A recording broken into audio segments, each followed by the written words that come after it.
Fala pessoal, vamos gravar um vídeo rápido aqui de atualização do fundo XPID11, como é que foi o fechamento de ano dele, sem grandes novidades no relatório de dezembro, é mais para a gente fazer alguma reflexão sobre alguns pontos principais no decorrer desse ano 23.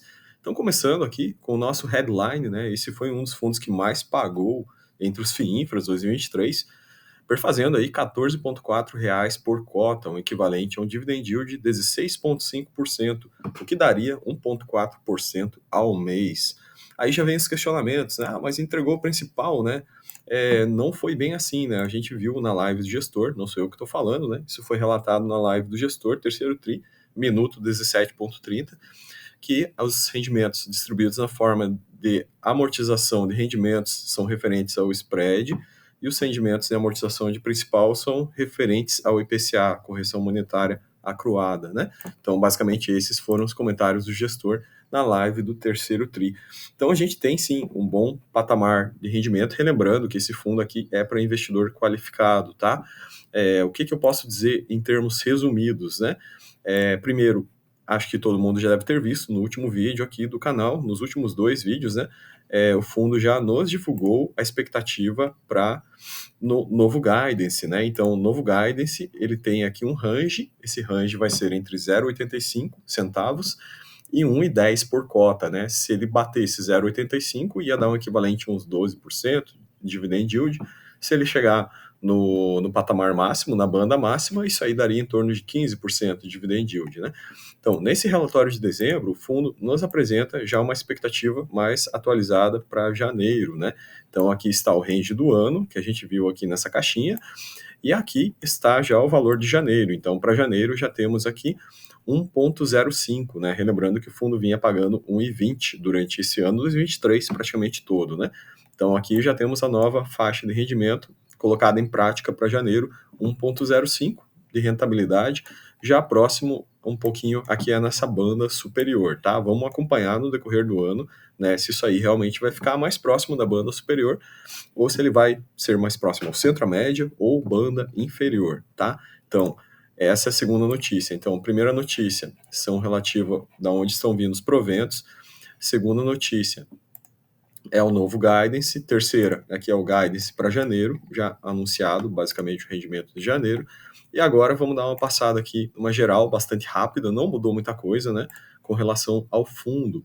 Beleza? Então eu gosto sempre de colocar o acompanhamento aqui dos últimos meses, comparando os últimos 3 meses.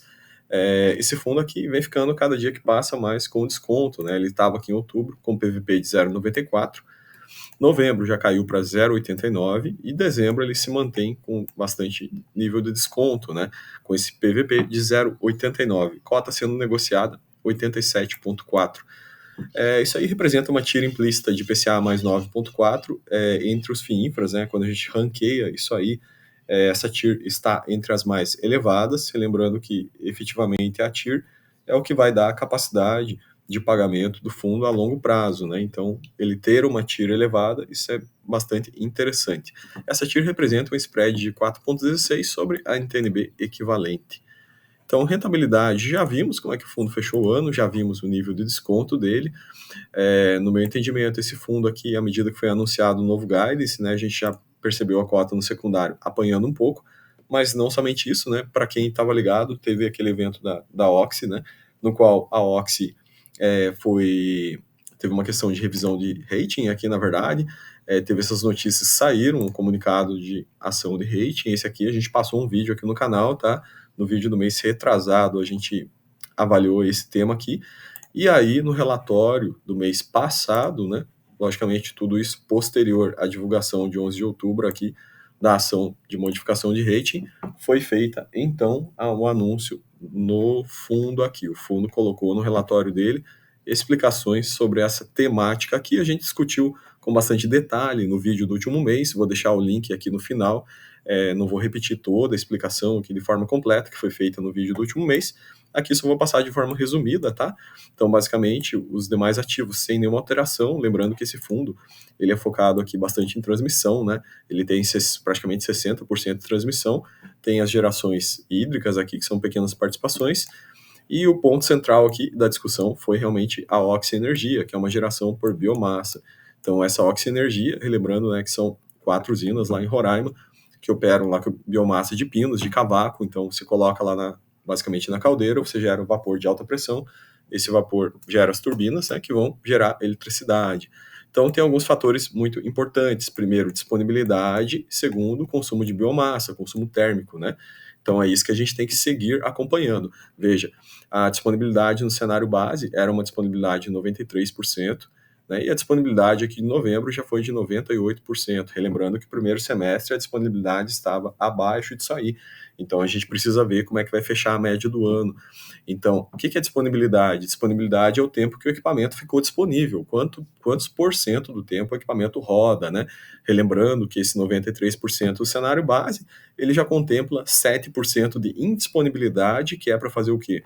Intervenções de equipamento, paradas programadas ou paradas incidentais, né? Ou paradas por demais motivos que acontecem, né, em equipamento industrial dessa natureza. Então, a gente tem que ficar de olho aqui como é que vai fechar o ano. Aqui não tem nenhuma novidade, né? Basicamente, a mesma informação do relatório passado, que a disponibilidade foi 97 em outubro, 98 em novembro. Então, vamos seguir acompanhando isso aqui e ver se vai estabilizar no patamar, né, médio, acima de 93, que é o cenário base para cumprir o EBITDA de 53%. Então, o que é importante para que a Oxy bata esse EBITDA de 53%? Lembrando que o EBITDA atual, no último relatório, estava em 32%, né? Esse EBITDA aí, na verdade, no último relatório de análise das próprias empresas da Oxy, que eu passei aqui no canal, aqui junto com vocês. Então, deve estar saindo fechamento de ano agora, das empresas, o relatório de balanço financeiro, balanço contábil, né, do fechamento da Oxy. Eu vou analisar ele e possivelmente faço um vídeo extra para fazer uma gravação desse relatório especificamente, para a gente analisar a saúde financeira desses empreendimentos aí.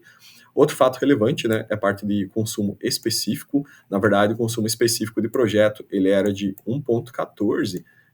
Isso aqui nem consta no relatório da XP, tá? Isso aqui eu peguei lá da parte do rating e da parte do site da própria Oxy também. Então, as caldeiras, ela tem um consumo específico de tonelada de biomassa para gerar 1 megawatt. O que foi previsto é que isso aí seria 1,14, na verdade. Esse seria o consumo específico de biomassa aqui, ó. Está escrito aqui nos relatórios de análise do rating, né? Então, o que acontece na prática também é que esse 1,14 não vinha se cumprindo, né? De fato, aqui, ó, veja, era 1,14 e estava em 1,26 o real, né? O que acontece, então, você tem que usar mais biomassa para gerar a mesma quantidade de energia. Logicamente, isso aqui estava em fase também de startup, né? Vários fatores influem nisso aí, né? Mas, principalmente, a qualidade da matéria-prima, a umidade que você tem no teu cavaco, né, lá no teu cavaco de eucalipto e pinos, basicamente o poder calorífico, PCI. Essas são as duas variáveis que vão influenciar no calor específico para gerar 1 megawatt. Afinal de contas, se o material está com poder calorífico mais baixo ou mais molhado, vai ter um impacto no rendimento da caldeira, vai precisar colocar mais biomassa, né? Então, em termos práticos, é isso aí. A gente precisa acompanhar muito bem esse consumo específico, né, das caldeiras. Aí no relatório da Oxy, isso deve ter demonstrado no fechamento do ano, né? E outro fato relevante que vai ajudar o EBITDA também é que eles primarizaram operação e manutenção e a parte toda de corte, carrego, transporte lá dessa biomassa, né, para fazer o consumo aqui. Então, o resumo foi isso, né? Tipo, eles fizeram ações importantes aqui, e aqui o fundo nos relata que essas ações que foram feitas aqui, o fundo descreve basicamente tudo isso que eu falei aqui, né? E que o fundo, ele pegou e conversou com os credores relativo à segunda emissão das debêntures ali para a parcela que ele tinha que pagar. Ele fez o pagamento, né, no último dia 15 lá, e reforçou as contrapartidas com garantias de operação, né? Então, basicamente, ele se comprometeu a reconstituir essa conta de reserva também, que ele usou para fazer esse pagamento da parcela aqui da segunda emissão lá. Então, basicamente, a situação, né? Logicamente, devemos seguir monitorando isso aí, logicamente. Aqui estão os balanços, né? E no balanço do ano passado, acho que eu acabei não passando no detalhe no último vídeo aqui, é o fluxo de caixa DRE, basicamente, desse empreendimento da Oxy, que a gente vai analisar com mais calma nos demais vídeos para seguir acompanhando esse fundo aqui. Nos demais ativos, sem nenhuma movimentação de carteira, sem nenhuma movimentação nesse fundo aqui, só gostaria de passar rapidamente aqui a DRE, né, de fechamento do mês, DRE simplificada do XP Infra aqui, e como é que ele fechou o mês. Então, basicamente, nesse mês aqui, ele teve um componente ganho de capital é interessante, né? Ele teve nos 2 últimos meses, novembro e dezembro. Relembrando que isso aí também, logicamente, as debêntures que esse fundo tem, elas estão expostas à remarcação no mercado de debêntures, né? Por isso esse fundo, como os demais FIINFRAs, ele sofre a questão de variação, ganho ou perda de cota por marcação a mercado, né? Como marcação a mercado foi bastante positiva, né? Novembro, dezembro, a gente está vendo esse reflexo aqui nessa componente ganho ou perda de capital. Isso é muito relativo à marcação a mercado. Aqui a gente tem a parte da correção monetária das debêntures, spread das debêntures, né? Jogou bastante favorável aqui também, compôs esse lucro aqui do mês. Então, isso aqui descontado os pagamentos que o fundo fez para a gente, né? Pagamento daqui dos dividendos, basicamente, menos a despesa, chega no patrimonial. O patrimonial a gente vê que ele teve um leve crescimento nesses últimos meses, basicamente componente marcação a mercado, tá? Então, o resumo era isso, né? Como a gente passou lá no início do vídeo, aqui está a tabela de fechamento de 2023, né? Esse fundo fechou aí com dividend yield realmente 16,5, média, bastante interessante em comparação aos demais FIINFRAs, lembrando que esse produto é para investidor qualificado. Vídeo hoje era isso, pessoal. Atualização rápida, vídeo de acompanhamento para quem é cotista, né? Para quem não havia lido o relatório ainda, esse relatório saiu recente, né? Ou para quem não conhece o fundo, eu recomendo também que veja os vídeos anteriores, onde a gente faz um pouquinho mais de detalhe nos ativos desse fundo aqui. Grande abraço a todos e fiquem com Deus.